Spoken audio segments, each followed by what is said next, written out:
처음 여행을 간 게 20살 때부터였는데 지금까지 25개국? 해외 촬영은 이타카로 가는 길, 미스코리아 짠내 투어 여러 번 했던 해외 촬영 중에서 이번 촬영이 거의 역대급 난이도를 자랑을 했습니다. 우와.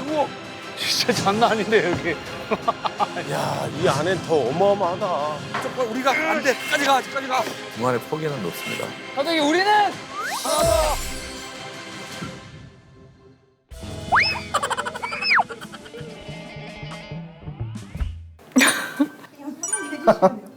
저희가 듣기로는 황다운 PD님이 탐험 예능 전문 PD라는 소문이 있던데 네? 사기꾼부터 해서 킬리만자로 성동동굴까지 오는 제가 평소에 오지 탐험을 좋아하고 정글 이런 데 가는 걸 좋아해가지고 관심사가 그쪽이다 보니까 자연스럽게 이제 프로그램들을 하게 된 것 같아요. 사실은 지난 프로그램 끝나고서는 번아웃처럼 진짜 아무 데도 안 가고 싶어서 집에 있다가 우연히 손동동굴을 알게 됐어요. 마음이 좀 두근거리면서 여기 한번 가보고 싶다는 매력이 있더라고요. 옆에 황다운 PD님은 본인이 집에서 찾아보고 저는 출근을 하니까 동굴에 가는 프로그램을 했으면 좋겠어. 당연히 동굴이라고 하면은 이제 뭐 고수 동굴이나 그런 사이즈 동굴을 생각을 하는데 다은 선배를 처음 만나서 얘기를 나눠보니 조금 이상했어요. 세계에서 가장 크다.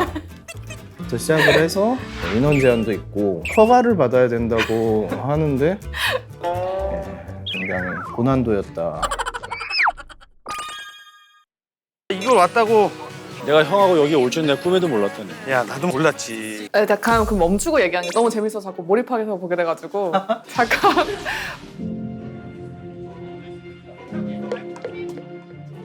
방송 분량상 많이 덜어내긴 했지만 실제로 교육 분위기는 긴장이 많이 된 분위기였어요. 손흥민 자체가 아무나 갈 수 없는 곳이에요. 그래서 사전에 메일이 와요. 뭐 지병이 있는지, 평소 어떤 약을 복용하는지, 평소 운동량은 어느 정도 되는지 이 모든 것을 통과해야지만 이제 들어갈 수 있어요. 다은 선배는 워낙 오지를 많이 다니고 특이 취향을 갖고 있어서 괜찮을지 모르겠지만 저는 운동을 별로 안 좋아하는 편이라서 사진과 동봉해서 보내야 되더라고요. 그래서 요새 가장 핫한 산 중에 하나인 치악산에 다녀왔던 사진을 첨부해서 통과가 간신히 됐는데요.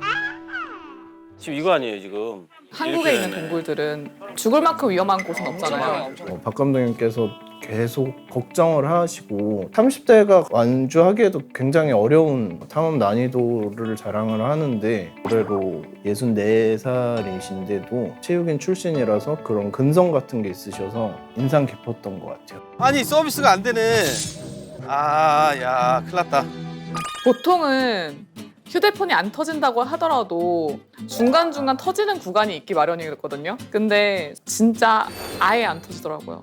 핸드폰 아예 안 돼서 불편한 느낌을 많이 받으셨나요? 사적으로 연락하는 게 없어서 불편한 건 없었는데 계속 트래킹도 하고 이동하면서 찍어야 되는데 지금 어디까지 왔고 몇 분 후에 도착합니다. 공유를 해줘야 되는데 저희가 보통 촬영을 할 때 선발팀이 먼저 인서트를 찍으면서 가거든요. 어떤 걸 찍었고 어떤 걸 못 찍었다고 말을 할 사람이 없는 거죠. 그래서 선발팀이 쪽지를 남겼더라고요. 선배, 저희는 어떤 걸 찍고 떠납니다. 하지만 이 부분은 못 찍고 갔어요. 전달 받고서 되게 귀여웠어요. 가면 동굴이 바로 노는 줄 알았어요. 어려운 여정이다 생각을 했어요. 그리고 이 포인트가 보통 동굴을 간다 하면은 동굴 입구로 바로 간다고 생각을 하잖아요. 한 도로를 타고 이렇게 들어가는데 비포장 도로인데 거기에 그냥 내려주거든요. 누가 봐도 진입로가 아닌 느낌의 길이고 거기서부터 시작을 하는 거죠. 산길을 트레킹해서 쭉 4시간, 5시간을 걸어가야 동굴이 멀리서 보이는 그런 코스라서 오히려 저는 그 동굴 안에서의 그런 건 괜찮았는데 길고 무더운 트레킹이 되게 힘들었거든요. 정글 트레킹 같은 구간은 진짜 화면에 다 안 담겼는데 되게 힘들어요. 생각보다 너무 힘들고 날씨도 더우니까 체력 소진이 더 빠르게 되는데 그래서 이제 출연자들이 가면서 말이 없지 않을까 이런 걱정을 많이 했어요. 근데 이게 웬걸 끊임없이 정말 오디오가 잠깐도 안 빌 정도로 야 남일이 어제 비타민 먹으면서 먹어보는 소리 나고. 아 혼자 먹었어. 얘가 그런 거는 그런 게 나랑 방 쓸 때 혼자 먹다 나 많이 걸렸잖아. 그리고 너 내 약 많이 훔쳐 먹었잖아. 내 약을 왜 이렇게 훔쳐 먹냐고. 아직도 먹고 있어 그거? 이들이 이거 방송이라는 거를 의식해서가 아니라 정말로 친한 사이더라고요. 그래서 저희는 이제 가면서 모니터를 하면서 가잖아요. 카메라 감독님들한테 많이 들었던 얘기가 어떡하지? 너무 웃겨서 카메라가 잠깐 흔들렸어. 듣는 뭐 PD들도 웃고 그냥 너무 웃긴 거예요. 와, 이 뭐야? 정말 이렇게 엔딩볼을 딱 마주했을 때 같은 때도 죽을 각오로 이렇게 무더위 속에서 지나오니까 출연자들도 그 리액션이 다 항상 되게 살아있는 거예요. 근데 손동동굴에 가려져서 그렇지 엔동굴도 세계에서 세 번째로 큰 동굴이고 손동동굴 코스에 엔동굴을 꼭 지나가게 돼 있거든요. 예쁜 광경을 보여주는데 그래서 촬영을 정말 많이 신경 썼습니다. 정말로. 그래서 레이싱 드론을 썼던 게 공간감을 더 잘 보여주고 싶었어요. 동굴 사이사이 거친 바위길이 있는데 이 그림을 잘 담기 위해서 레이싱 드론이 날아다니면 시청자들도 와닿지 않을까. 다은 선배 유행어가 있긴 했어요. 유행어라고 하긴 뭐하고 저희가 촬영 진행이 후 인서트를 보강 촬영이 불가능한 거죠. 이 힘든 와중에 놓치고 이 장소를 지나가게 되면 다시 찍을 기회가 없는 거예요. 그래서 출연자들이 또 조금 쉰다 뭐 한다 하면은 계속 그냥 드론 소리를 지르는 거예요. 분명 무전기는 있는데 꼭 무전기 안 되고 그냥 소리 질러요. 동굴이라고 어차피 울리거든요. 이렇게 드론 감독님이 노이로제 걸려갖고 떠 있어요. 지금 이 부분에 대해서 제가 한 500번 정도 변명을 항상 이 얘기를 딴 데 가서 많이 하더라고요. 저의 이제 직업병 PD적인 강박은 그래도 풀샷이 있어야지 뭔가 편집을 쓸 수 있지 않나. 애타게 이제 외치는 거죠. 지금 되게 중요한 출연자들한테 죄송한데 다시 갔다 오세요. 이렇게 할 수가 없으니까 마음이 그래서 드론 감독님 드론 이렇게 이제 시청자분들이 보시다가 혹시 드론을 찾는 음성이 잡히게 된다면은 네. 그냥 좀 이해를 해주셔라. 접니다. 현석 감독님과 종덕 감독님이 최고의 드론 감독님. 손동동굴은 1년에 1000명밖에 못 가는 곳이어서 이제부터 이 인원의 3분의 1밖에 못 가요. 저희도 처음에 못해도 한 30명은 들어갈 수 있을 줄 알았어요. 3주도 채 안 남은 시점에서 절반도 안 되는 수준으로 허가를 내주니까 그때 이제 저희 둘은 고민을 많이 할 수밖에 없었죠. 왜냐면 이 인원으로 이 규모의 촬영을 감당을 해야 되잖아요. 보통의 예능 프로그램의 촬영과 비교를 했을 때는 이 상황이면은 촬영을 진행하지 않죠.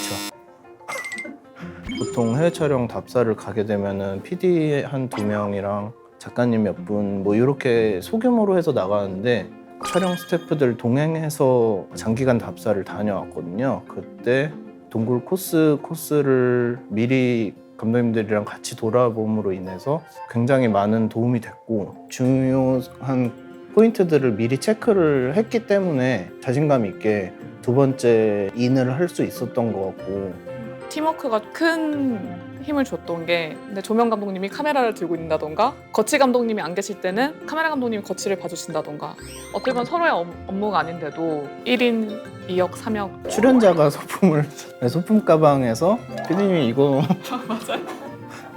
출연자분들도 카메라 거치가 좀 흔들거려 그러면은 제가 고정하기를 하고 있고 촬영은 진짜 제일 빡셌거든요. 언제 또 이런 팀을 만나서 이렇게 할 수 있을까 그래서 순간순간 막 코끝이 찡하더라고요. 저도. 그래서 제가 그 준비해온 게 있는데 손동동굴을 갔는데 제 짐이 사라진 거예요. 4회 보면은 수영장이 있거든요. 수온 17도에 천연 수영장을 찍고 와서 추워가지고 옷을 갈아입으려고 보니까 짐이 안 왔다는 거예요.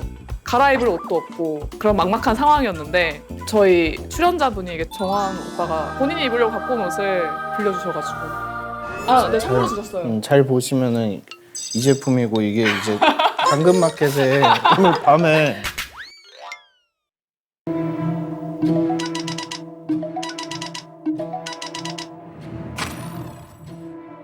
얼음 빙판 있죠, 빙판 같다고 생각하시면 돼요.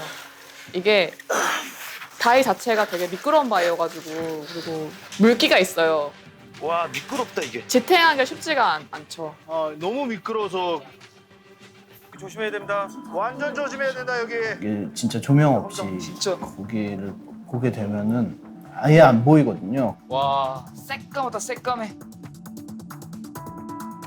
저는 촬영하는 내내 한 번도 마음이 편했던 적이 없어요. 제가 생각해야 되는 건 출연자뿐만 아니라 스태프도 생각해야 되고, 특히 박항선 감독님은 최고령자시기 때문에 저희보다 몇 배나 더 힘드실 수밖에 없잖아요. 근데 진짜 저는 이 부분에 놀랐던 게 그 넘어진 순간은 저도 촬영 본으로 알았어요. 왜냐면 저한테 나 다쳐서 못하겠어 이런 말씀을 하신 것도 아니고 내색을 안 하셨기 때문에.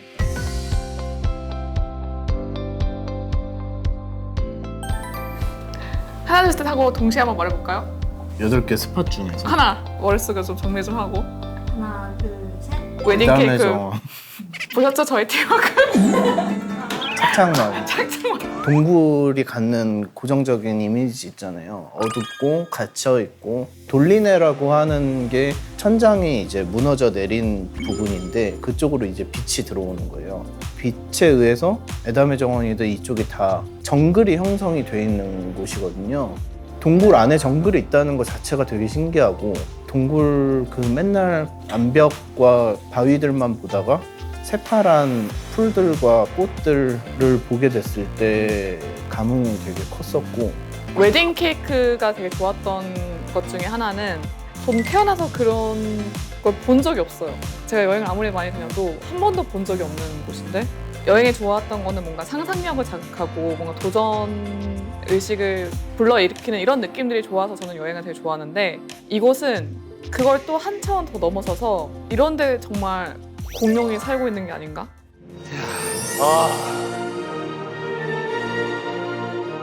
저희 출연자분들도 이런 말들을 진짜 여러 번 하셨거든요. 진짜 사람 손 타지 않는 자연을 만나기 저는 쉽지가 않은 것 같아요. 근데 여기는 옛날 공룡이 살던 시대의 자연 환경 그대로 가져온 것 같이 그 식물들도 하나하나 되게 신비스러운 느낌이고, 화면에 보이는 거 이상으로 그 웅장함, 거기에 너무 매료됐던 거죠. 정말요? 정말 추천드려요. 이런 탐험을 좋아하시면은 내년 예약이 꽉 차서 바로 예약하셔야 돼요. 역시. 저는 2번이나 다녀왔기 때문에 네. 괜찮을 것 같습니다. 티빙에서 다시 보기를 통해서 곳곳의 코스를 자세히 볼 수 있기 때문에 두고두고 여러 번 감상해 주시면 감사하겠습니다. 있잖아요. 저희 박 감독님이 남극 조금 알아보고 계시긴 한데, 그래서 말했던 게 정한 오빠도 그렇고 사실 남극이에요. 남극 가보고 싶다. 세계 최대 규모의 동굴을 촬영했으니까 다음 탐험 장소는 이거와는 정말 다른 또 이제 새로운 곳이어야 되지 않을까. 그랬을 때 저는 남극이 되게 좋은 것 같습니다. 물론 그때도 촬영은 만만치 않겠죠? 안녕하세요. 잘 지내고 계신가요? 동굴 밖에 나가면 절대 아는 척 하지 말라고 여러 번 말씀하셨잖아요. 분위기를 풀어주려고 농담이었다는 것도 알고 이렇게 기꺼이 옷도 내어주시고 진짜 정말 감사했습니다. 다른 프로그램에서 꼭 다시 뵈었으면 좋겠습니다.